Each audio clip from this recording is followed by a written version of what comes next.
तीन हिरन। एक समुद्र के घाट पर एक लोमड़ी कई दिनों से रह रही थी। वह सभी जगह घूमने पर भी उसे अच्छा खाना ना मिलकर बहुत दिन हो गए थे। एक दिन वह लोमड़ी अच्छा मांस के लिए एक पास के जंगल में गई थी। उस जंगल में वह बहुत घूमी थी। आखिरकार में लोमड़ी को एक हिरन मिला। उसे अपने होशियारी से भोजन बनाने के लिए सोचने लगी। इतने में ही वह हिरन लोमड़ी के पास आकर कहने लगी, दोस्त, मैं आपको कभी भी इस जंगल में नहीं देखी थी और तुम कहाँ रहते हो? ऐसे बेगुनाही से पूछी। इधर मेरे वाले कोई भी नहीं है, इसलिए मैं पास के समुद्र के घाट में रहता हूँ। ऐसे लोमड़ी ने जवाब दिया। क्या? समुद्री घाट?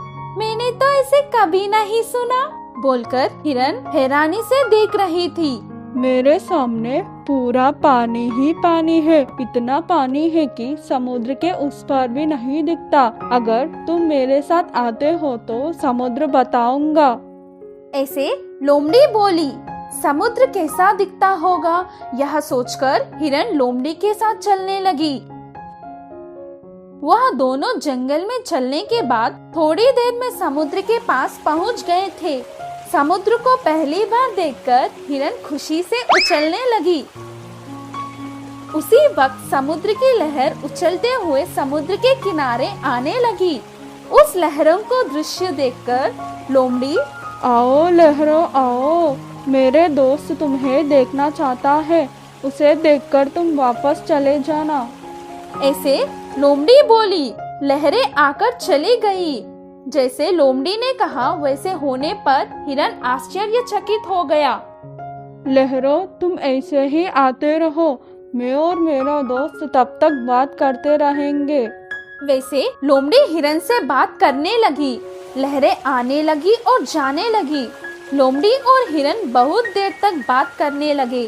थोड़ी देर बाद हिरन, तुम्हारे अधिकार में रहने वाले समुद्र को देखकर मुझे बहुत खुशी मिली।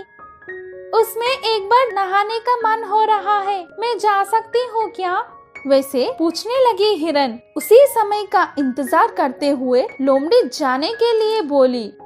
समुद्र में हिरन जाने लगी। थोड़ी देर गई कि नहीं, एक बड़ा सा लहर हिरन को डुबा लेकर गई और हिरन उस लहरों के वजह से सांस न ले पाई। इसी वजह से हिरन समुद्र के किनारे पड़कर मर गई। बाद में लालची लोमड़ी उसका योजना कामयाब होने की खुशी में हिरन का मांस खाने लगी। इस कहानी की सीख यह है कि दूसरों के बात में कितना सच है, यह जानकर उसके बाद आगे बढ़